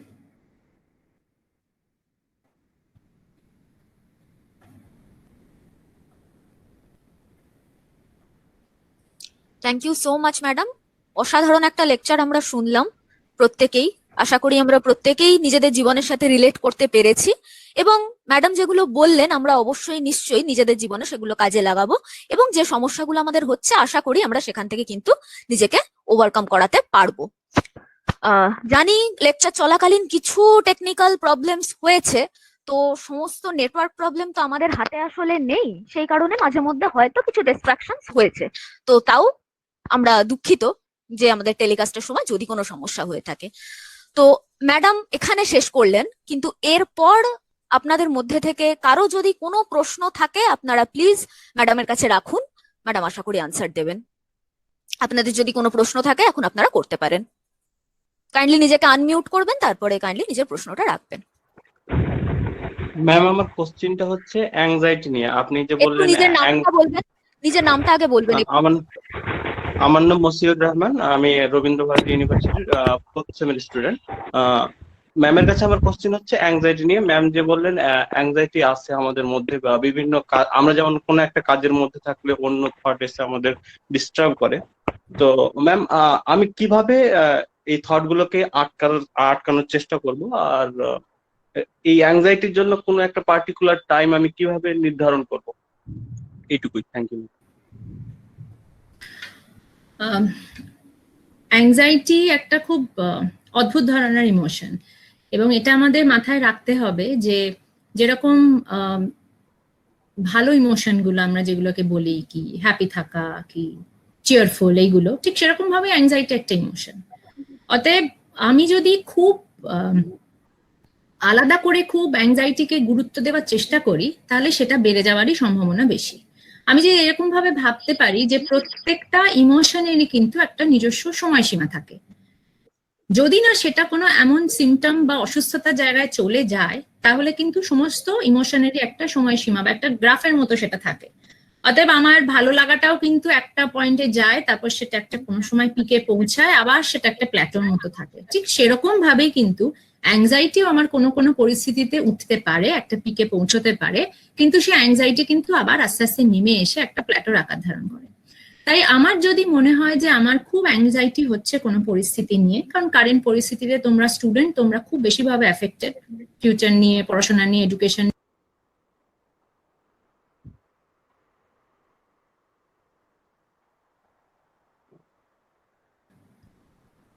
প্রথম জিনিস যেটা মনে রাখতে হবে যে এই অসুবিধাটা তোমার একা নয়। বারে বারে এটা মনে রাখতে হবে যে তুমি যেরকম সমস্যার মধ্যে দিয়ে যাচ্ছ, যে অল্প বিস্তর তোমার টেনশন হচ্ছে, অ্যাংজাইটি হচ্ছে, তোমার সমস্ত বন্ধু বান্ধব, চারিদিকে যত স্টুডেন্ট কমিউনিটি আছে সারা পৃথিবীতে, সবার মধ্যে কিন্তু এই সময় একটা ভীষণভাবে আনসার্টেন পরিস্থিতি রয়েছে। তাই আমি এটা একমাত্র এটার মধ্যে দিয়ে যাচ্ছি এইটা না ভেবে, যদি তোমরা যাদের যাদের এই ধরনের সমস্যা আছে, যদি ভাবা যায় যে হ্যাঁ পরিস্থিতিটা এমন, এই পরিস্থিতিটা আমার হাতে নেই, যে কোনো পরিস্থিতিতে যদি আমি আনকন্ট্রোলেবল একটা স্টেট এক্সপিরিয়েন্স করি তখনই কিন্তু আমার অ্যাংজাইটি হয়, যেটা আমার কন্ট্রোলে নেই।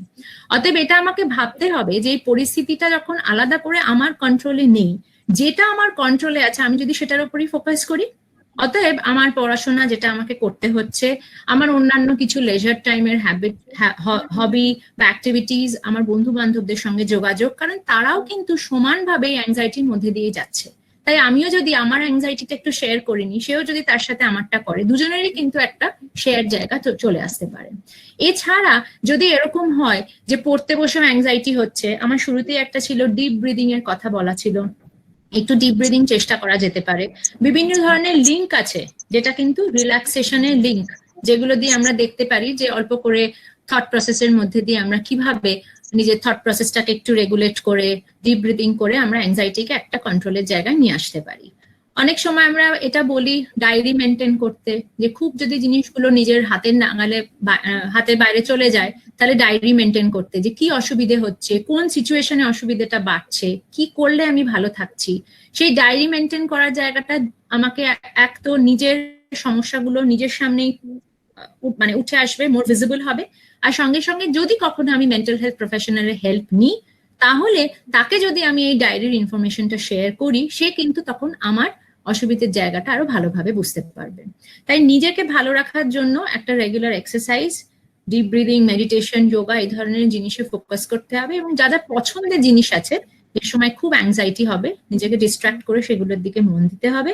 এবং মনে রাখতে হবে যে এটা একা আমি নই, প্রত্যেকটি মানুষের মধ্যে এই সময় একটা অসম্ভব আনসার্টেনটি এবং অ্যাংজাইটির পরিস্থিতি চলছে। তাই আমি নিজে একটু এটা কারোর সাথে শেয়ার করতে পারি, তাহলে আমিও ভালো থাকবো, সেও ভালো থাকবে।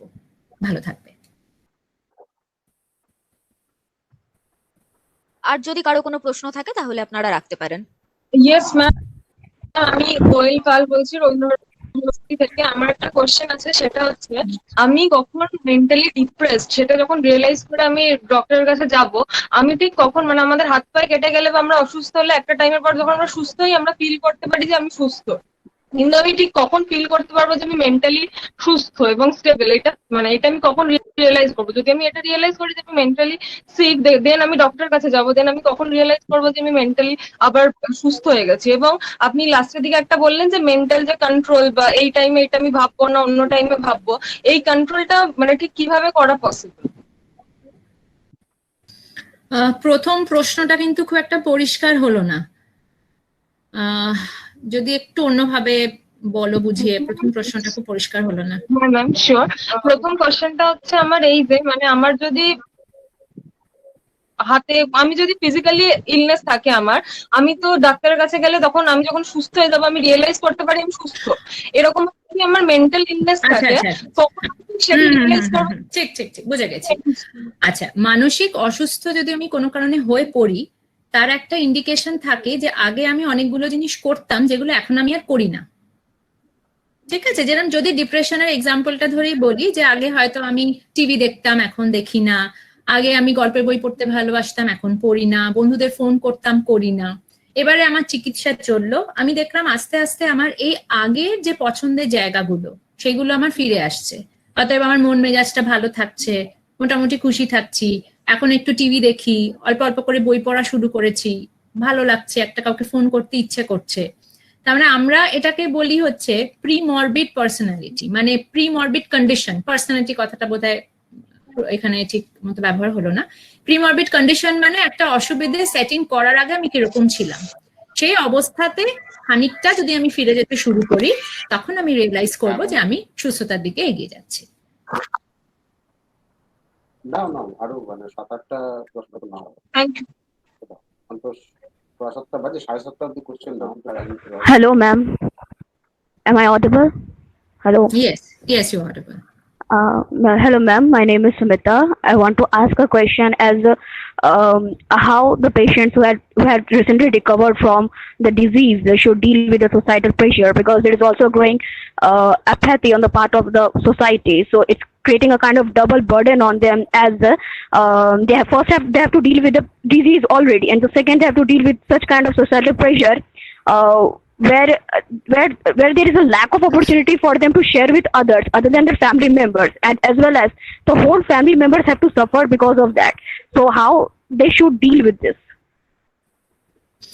See, this is something I think very relevant, because if you read the general guidelines which are being put forward in different forums, they have all tried to highlight and talk about that how we should not stigmatize COVID-19 patients and how we should show them support and kind of help them to reintegrate into the community. But I think most of us are having a lot of negative thoughts regarding the disease condition, and at the same time, our lack of awareness about and fear about the disease, about the virus, is something that is making us making us vulnerable, and we are reacting in a way as to we are stigmatizing the people. So there has been news around where the recovered patients as well as the healthcare professionals are being stigmatized around.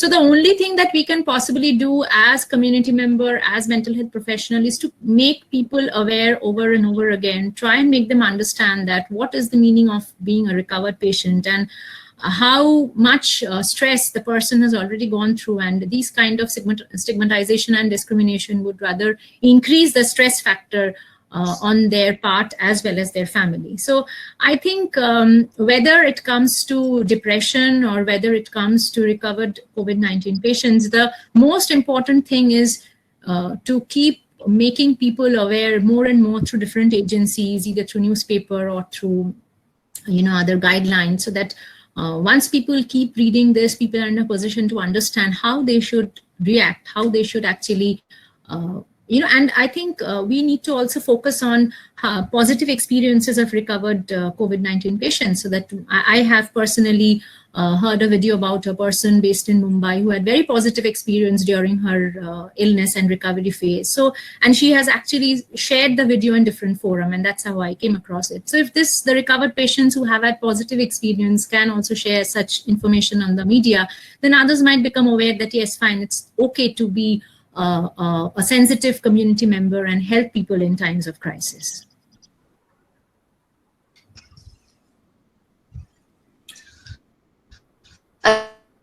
চ্যাটে আমাদের কিছু প্রশ্ন আসছে, আমি অনুরোধ করব অনুরাধা গুপ্তা এবং অগ্নিশা চ্যাটার্জি, আপনারা please kindly নিজেদেরকে আনমিউট করে সরাসরি ম্যাডামকে কোয়েশ্চেন করুন। আমার ডক্টর ব্যানার্জির কাছে একটা প্রশ্ন আছে, সেটা হচ্ছে যে আমরা যে কোভিড-19 এই সিচুয়েশনের মধ্যে দিয়ে যে যাচ্ছি, একটা চেঞ্জ লাইফস্টাইল হয়ে গেছে। আমার দৃঢ় বিশ্বাস আমাদের আবার পুরোনো লাইফস্টাইলে ফিরতে হবে। তো কি করলে আমাদের এই ট্রানজিশনটা খুব স্মুথ হয়, কি করলে, মানে কয়েকটা যদি ছোট টিপস আপনি দিতে পারেন, that will be very helpful. ট্রানজিশনটা কিভাবে, মানে যদি আমরা ধরে নিই যে এখন যে নিউ নর্মালটা, সেটা থেকে আবার আমরা ওল্ড নর্মালে চলে যাব? হ্যাঁ।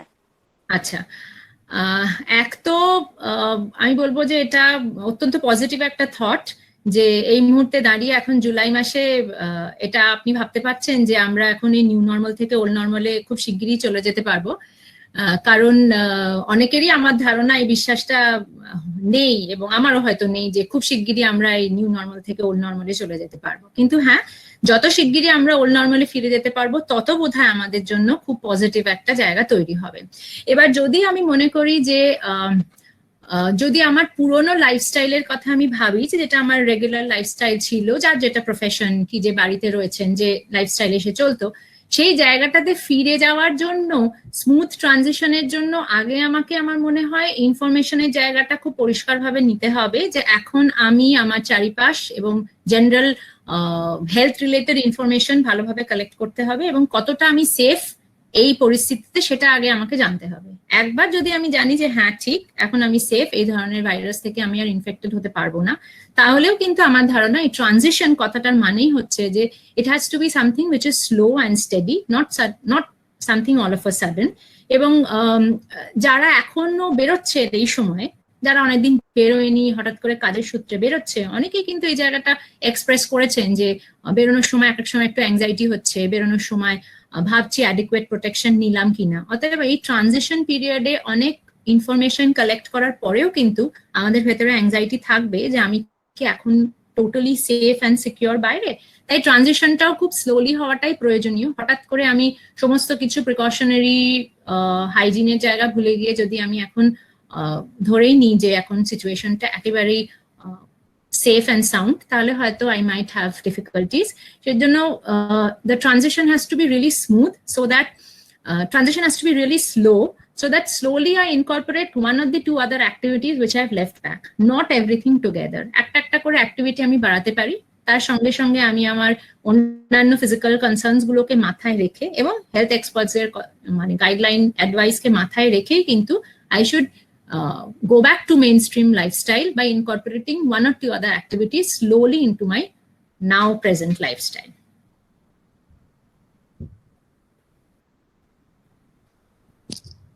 আর কারো যদি কোনো কোয়েশ্চেন থাকে তাহলে আপনারা করতে পারেন। I have a question. Yes, please. Good evening, ma'am. I'm Sritapa Chakraborty from Rabindra Bharati University. One thing that we are witnessing across the world during this pandemic, and this is specifically related to women especially, that is domestic violence in the wake of COVID-19.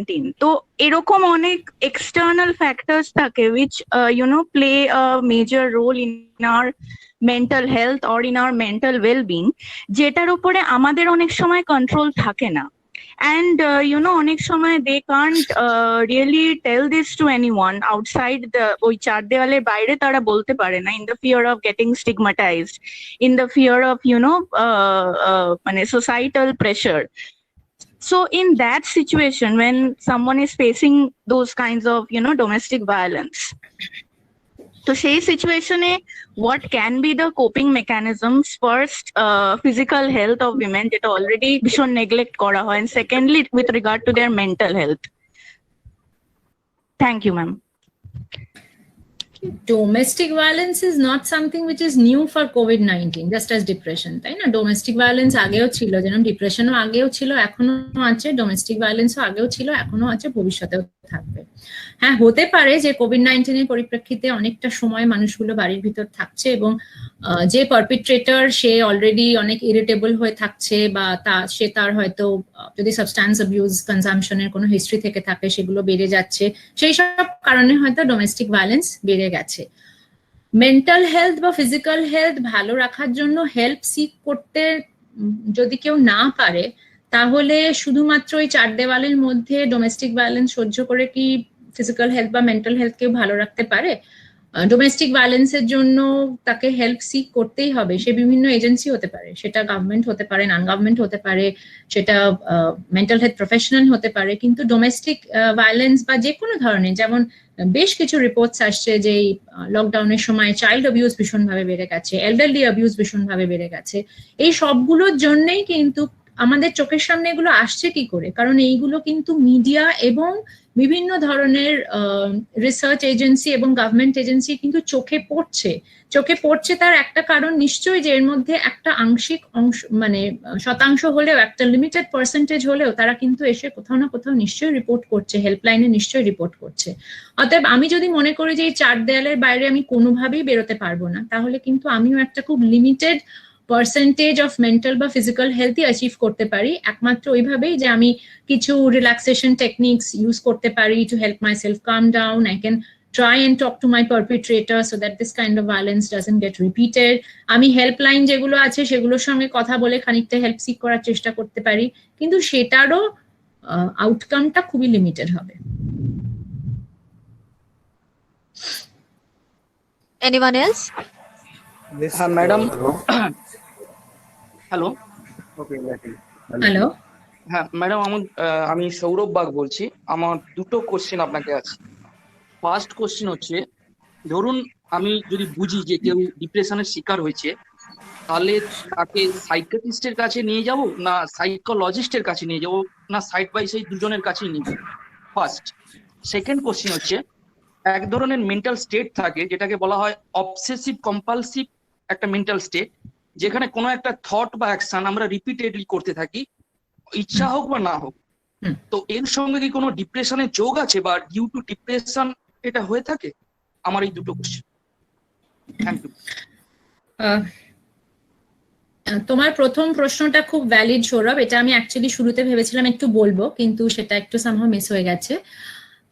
সাইকিয়াট্রিস্টের কাছে যাব না সাইকোলজিস্টের কাছে যাব, সেটা অনেকটাই, দেখো আমাদের সমাজে যেটা কনভেনশনাল মোড থাকে, বেশিরভাগই কিন্তু আমরা ফার্স্ট সাইকিয়াট্রিস্টের কাছে রিপোর্ট করি, সাইকোলজিস্টদের কাছে রেফারেল আসে বেশিরভাগ সময়, আমরা দেখেছি খেয়াল করে। আসে না যে এরকম যে ইন্ডিভিজুয়ালি কেউ সাইকোলজিস্টকে অ্যাপ্রোচ করছে, এরকম করছে না এরকম নয়, তবে একটা ট্র্যাডিশনের মতো হয়ে গেছে আর কি, যে আগে সাইকিয়াট্রিস্টের কাছে গেলাম, সাইকিয়াট্রিস্টের রেফারেল নিয়ে সাইকোলজিস্টের কাছে গেলাম। এটা বলছি যে একটা হয়তো একটু বেশি পার্সেন্টেজ সেইটা, তাছাড়া যে ডাইরেক্টলি কেউ আসছে না এরকমও নয়। যদি আমার নর্মাল কোর্সে মাইল্ড ডিপ্রেশন একমাত্র কন্ডিশন যেটাকে হয়তো আমরা শুধু কাউন্সিলিং বা সাইকোথেরাপির উপর ছাড়তে পারি, কিন্তু মডারেট অনওয়ার্ডস আমার মেডিসিন প্রয়োজন, এবং বেস্ট ট্রিটমেন্ট মোড কিন্তু is a combination of pharmacotherapy and psychotherapy. এটা আমি বলছি নয়, মানে তুমি যদি এটা সার্চ করে দেখো, এটা একদম এভিডেন্স বেসড, যে কোনো ডিপ্রেশনের স্টেটে দ্য বেস্ট কম্বিনেশন হচ্ছে এই দুটোর, মানে বেস্ট আউটকাম পাওয়া যায় এই দুটোর কম্বিনেশনে। এবারে আমি এই জায়গাটা বলার যে আমি কিন্তু সবসময়তেই দেখার চেষ্টা করব যে মানুষটা যাতে প্রয়োজনীয় হেল্পটা পায়। এরকম যদি হয় যে মাইল্ড স্টেটেও সে রয়েছে কিন্তু সে কাউন্সিলিং এ আসছে না বা সাইকোথেরাপিতে আসছে না, তখন কিন্তু তাকে আমাকে তাহলে সাইকিয়াট্রিস্টের কাছে রেফার করিয়ে ওষুধ খাওয়াতে হবে, যাতে সে না এলেও অ্যাটলিস্ট মেডিসিনটা রেগুলারলি খেয়ে সে ভালো থাকে। তাই খুব ক্লিয়ার কাট যে একটা রুল কিছু আছে তা নয়, কিন্তু ওভারঅল দেখা যায় যে কোনো ধরনের মাইল্ড থেকে মডারেট সিভিয়ার, যে কোনো ধরনের লেভেলে, মডারেট সিভিয়ারে তো বটেই, মাইল্ডের জায়গাতেও যদি আমরা একটা কম্বিনেশন ট্রিটমেন্ট প্ল্যান করতে পারি, তাহলে কিন্তু পেশেন্ট সব থেকে বেশি বেনিফিটেড হয়। আর তোমার যে সেকেন্ড প্রশ্নটা ছিল অবসেসিভ কম্পালসিভ ডিসঅর্ডার, এটাও একটা মানসিক অসুখ। ডিপ্রেশন থেকে অবসেসিভ কম্পালসিভ ডিসঅর্ডার হতে পারে কিনা সেটা বলাটা মুশকিল, কিন্তু অবসেসিভ কম্পালসিভ ডিসঅর্ডার থেকে ডিপ্রেশন চট করেই হয়। খুব বেশিরভাগ সময় আমরা দেখি যে যেহেতু অবসেসিভ কম্পালসিভ ডিসঅর্ডার কন্ডিশনটা যে মানুষের হচ্ছে তার জন্য খুব ডিস্ট্রেসফুল একটা কন্ডিশন, সেই জন্য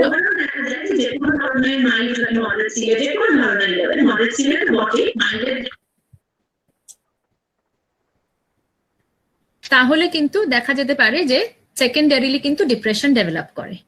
এটা মানে বেশ একটা বড় পার্সেন্টেজেরই হয়ে যায় যে যারা ওসিডির সাথে সেকেন্ডারি ডিপ্রেশন নিয়ে রিপোর্ট করে। তার কারণ হচ্ছে এই কন্ডিশনটা ইটসেলফই খুব ডিস্ট্রেসিং একটা মানুষের জন্য, তার জন্য একটা সেকেন্ডারি ডিপ্রেশন স্টেজ অনেক সময় এসে যায়।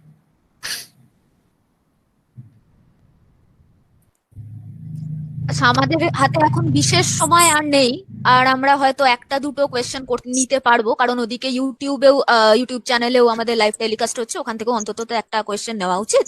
তো আর যদি কারোর কোনো কোয়েশ্চেন থাকে একজন তারা করতে পারেন। একটা ছোট্ট কোয়েশ্চেন, আমি কি একটা প্রশ্ন করতে পারি? আমি ডক্টর শিখা সেনগুপ্ত একটা প্রশ্ন করতে পারি? Yes ma'am, please. আমি ডক্টর শিখা সেনগুপ্ত। আমার এই বিষয়টি সম্পর্কে তো খুবই আগ্রহ ছিল, যার জন্য জয়েন করেছি। এখন বিষয়টা কি অনেকটা দুটো ভাগে যদি আমরা ভাগ করি, সেই ভাগটা যদি এইভাবে হয় যে একটা হচ্ছে যে শারীরিক, আমি কোভিড-19 আমি পড়তে পারি, আর দ্বিতীয়টা হচ্ছে মানসিক। তার কারণ যদি আমার এই রোগটা হয়, আমি হয় বাঁচবো না হয় মরবো, কিন্তু বেঁচে থাকলে যে সামাজিক বৈষম্যের শিকার হতে হচ্ছে সাধারণ মানুষকে, অর্থাৎ দেগে দেওয়া, যেটাকে আমরা বলি আমরা মানুষ তো সামাজিক জীব, এখন হচ্ছে তাকে দেখিয়ে বাঁশ দিয়ে তার বাড়ি ঘিরে এবং তার সাথে সমস্ত রকম সম্পর্ক ত্যাগ করে, তার পরিবারের সঙ্গে সব সম্পর্ক ত্যাগ করে তাদের পরিবারকে চিহ্নিত করা হচ্ছে। এই জিনিসটা একটা ভয়ঙ্কর রকম মানে তার উপরে এবং তার পরিবারের উপরে মানসিক চাপ সৃষ্টি করছে। এই বিষয়টি সম্পর্কে যদি আপনি কিছু বলেন উপকৃত হব। ধন্যবাদ। এই প্রশ্নটা অলরেডি একজন কেউ করেছিলেন, আমি তখন উত্তরও দিয়েছি। আর এটার কোনো একটা উত্তর নেই। এটা আমার শুধু মেন্টাল হেলথ প্রফেশনালের দায়িত্ব নয়, এটা একটা সামাজিক দায়িত্ব। সমাজের প্রত্যেকটি মানুষ এবং তার সাথে আমাদের যেগুলো সরকারি যা এজেন্সি আছে, গভর্নমেন্ট এজেন্সি আছে, সবাই মিলেই একটা এই সমস্যার সমাধান খুঁজে বার করতে পারে।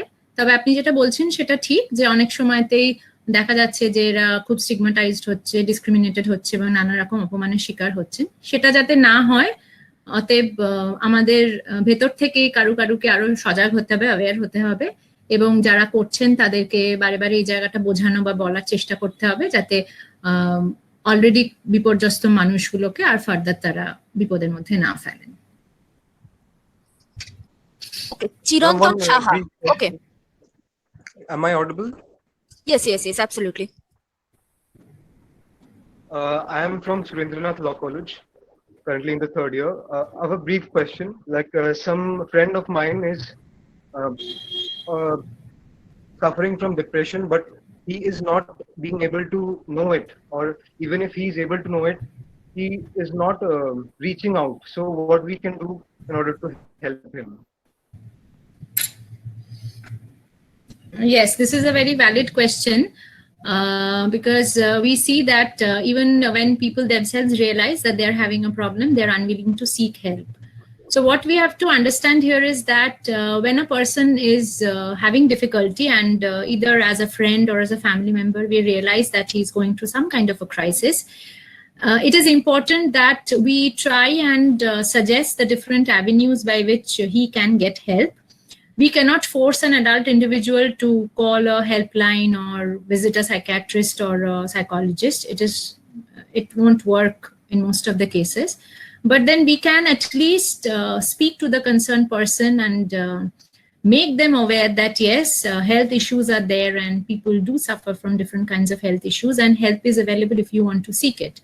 So we at least need to keep them aware about the different agencies and avenues by which help might be available, and giving them an understanding that if help is if he considers seeking help, then this would help him in improving his condition. So as a friend, you might point out to him or her that, okay, these are the difficulties you're currently facing, and maybe you can just try out and see that if you take a bit of help from any of these professionals, whether it improves or not. If it improves, you would realize that yes, you are just becoming better. So we need to keep trying, make attempts in reaching out to people whom we think need help, but like our hands are tied beyond a certain point. So we can just keep trying, try to leave those messages to the person as to how he or she can seek help, and how as friends you can be of help to that person, and how he or she might benefit if he or she decides to seek that help. Thank you, ma'am. Thank you very okay, much. এবার আমি আমাদের অ্যাক্টিভিজমের member Indranil দাকে বলবো, যদি কোনো YouTube চ্যানেলে comment সেকশনে কোনো কোয়েশ্চেন এসে থাকে, প্লিজ সেটা ম্যাডামের কাছে রাখার জন্য।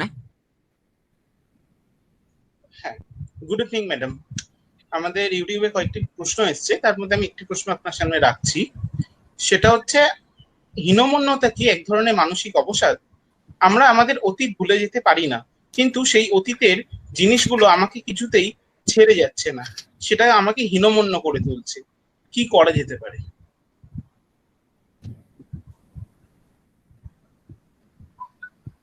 এটা প্রশ্নটা কেউ লিখে পাঠিয়েছেন, তাই তো? হ্যাঁ। আচ্ছা,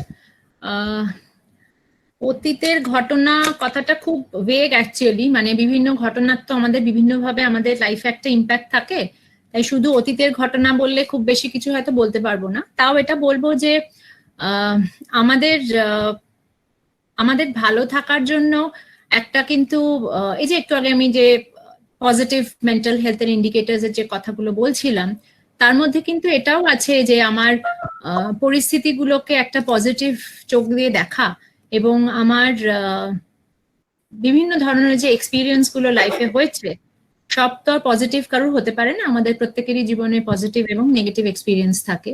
সেইগুলোকে যদি আমি সুন্দরভাবে আমার জীবনের অন্যান্য এক্সপিরিয়েন্সের সঙ্গে ইন্টিগ্রেট করে নিতে পারি, তাহলে হয়তো আমার সমস্যাটা খানিকটা কম হয়। কিন্তু আবারও বললাম যে পাস্ট, আমাদের অনেক ধরনের পাস্ট অভিজ্ঞতা থাকে, কিন্তু আমি যদি এই মানে অতীতের অভিজ্ঞতাগুলোকে আঁকড়ে ধরে রাখি এবং সেটার কারণে আমার যে বর্তমানটা এবং যে ভবিষ্যৎটা, সেইটার যা যা আমার কিছু অ্যাচিভ করার জায়গা, সেইগুলো যদি কোনো কারণে ওই পাস্টটার জন্য আটকে যায়, তাহলে কিন্তু সেটা আমারই ক্ষতি। অতএব পাস্টটাকে নিয়ে আলোচনা করে সেটাকে যতটা সম্ভব যদি আমার প্রেজেন্টের সঙ্গে আমি ইন্টিগ্রেট করতে পারি, তাহলেই কিন্তু আমি একমাত্র পজিটিভ ভাবে তাকাতে পারি। কিন্তু এইখানে আবার ওই যে প্রশ্নটা, প্রথম আমার কথাটায় ফিরে এলাম যে অভিজ্ঞতা আমাদের অনেক ধরনের হয়, ভালো খারাপ সবটারই অনেক লেভেল থাকে, তাই কি ধরনের অভিজ্ঞতা সেটার উপরও অনেকটা নির্ভরশীল যে সেটাকে আমি সত্যি সত্যি ভুলে যেতে পারবো কিনা, বা সেটাকে আমি আমার এই বর্তমানের মধ্যে নিয়ে এসে একটা পজিটিভ কোপিং এর জায়গায় চলে আসতে পারবো কিনা। কিন্তু এটা ঠিক যে আমরা মানুষ হিসেবে কিন্তু যথেষ্ট রেজিলিয়েন্ট, আমরা অনেক ধরনের স্ট্রেসকে কিন্তু ডিল করতে পারি।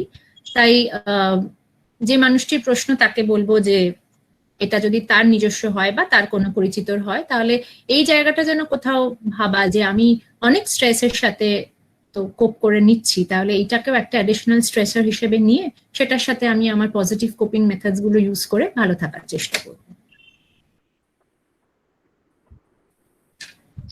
Thank you so much ma'am. যারা কোয়েশ্চেন করলেন তাদেরকেও অনেক ধন্যবাদ। একটা অসাধারণ সেশনের অভিজ্ঞতা আজকে আমরা রাখলাম। আর একদমই সময় নেই, একদম শেষ পর্যায়ে আমরা চলে এসেছি। আমি এবার আমাদের সদস্য সোমা ভট্টাচার্যকে একটু অনুরোধ করবো আজকে ভোট অফ থ্যাঙ্কস দিয়ে আজকে সেশনটা শেষ করার জন্য। হ্যালো, শোনা যাচ্ছে? হ্যাঁ, শোনা যাচ্ছে। ওকে, প্রথমেই বলতে চাই যে অসম্ভব সুন্দর একটা সেশন শুনলাম, তাই প্রথমেই ম্যাডাম ডক্টর উশ্রী বন্দ্যোপাধ্যায়কে আমাদের অ্যাক্টিভিজমের তরফ থেকে আন্তরিক ধন্যবাদ যে এত সুন্দর করে যে যে জায়গাগুলোতে আমাদের সমস্যা তৈরি হতে পারে সেই সবটাই ম্যাডাম খুব সুন্দরভাবে তুলে ধরেছেন, এবং পরবর্তীকালে কোয়েশ্চেন এয়ার রাউন্ডের মধ্যে দিয়ে বোঝা গেল যে আমাদের দর্শক শ্রোতারাও সেটা অসম্ভব সুন্দরভাবে রিলেট করতে পেরেছেন। কাজে এটা বলার অপেক্ষা রাখে না যে ম্যাডামের এই সুন্দর লেকচার আমাদেরকে হয়তো আগামী দিনে অনেকটাই দিশা দেখাবে, আমরা হয়তো সত্যিই জুঝতে পারবো এই সমস্যার সঙ্গে। এবার আমি ধন্যবাদ জানাতে চাই আমাদের উপদেষ্টা মণ্ডলীর দুজন মানুষ রয়েছেন আমাদের সঙ্গে, মাননীয় অধ্যাপক অধ্যাপক অজিত কুমার রায় এবং শাশ্বতী বিশ্বাস ম্যাডাম, তাদের আমাদের তরফ থেকে আন্তরিক ধন্যবাদ। ধন্যবাদ জানাতে চাই দর্শক এবং শ্রোতাদের যারা এতক্ষণ সময় আমাদের সঙ্গে স্পেন্ড করলেন। এরপরে বলতে চাই যে যাদের সাহায্য ছাড়া এই সেশনটা করাই যেত না, সেশনের শুরুতেই আমরা দেখলাম পিয়াস রায়কে, যিনি সূচনা করলেন। তারপরে টেকনিক্যাল সাপোর্টে ছিলেন কৌশিক মণ্ডল, তাকেও আমাদের তরফ থেকে ধন্যবাদ। ইউটিউব পরিচালনা করছিলেন ইন্দ্রনীল পাল, তাকেও ধন্যবাদ। রানিং ট্রান্সক্রিপ্টের দায়িত্বে ছিলেন সঞ্চিতা দে, তাকেও ধন্যবাদ জানাচ্ছি। আর অবশ্যই ধন্যবাদ জানাচ্ছি আমাদের অ্যাক্টিভিজমের সমস্ত সদস্যকে, এবং যার কথা না বললেই নয় আমাদের স্যার ডক্টর শৌরির সাথেও ধন্যবাদ জানাচ্ছি। আবারও সবশেষে আবার ম্যাডামের কথা অবশ্যই বলছি, ম্যাডাম ডক্টর উশ্রী বন্দ্যোপাধ্যায়কে আমাদের তরফ থেকে আন্তরিক ধন্যবাদ, এবং ভবিষ্যতেও আমরা এক্সপেক্ট করবো ম্যাডাম আমাদের সঙ্গে আসবেন এবং এ ধরনের আবার কোনো লেকচারে ম্যাডামকে আমরা পাবো আমাদের সঙ্গে। Thank you. থ্যাংক ইউ, নমস্কার। অনেক ধন্যবাদ সবাইকে। আমরা আশা করছি আবার ডক্টর জিকে আমাদের মধ্যে আবার আমরা পাবো। এরপর আমরা এই নিউ নর্ম যদি আবার মানে ওল্ড নর্মালের দিকে ফিরে যাওয়া যায়, তাহলে আমরা ফিজিক্যালি আমরা প্রোগ্রাম অর্গানাইজ করবো, যেটা আমরা করে থাকি। এবং সকল দর্শক এবং শ্রোতা বন্ধুকে আজকের প্রোগ্রামটা আমরা এখানেই শেষ করছি। Thank you.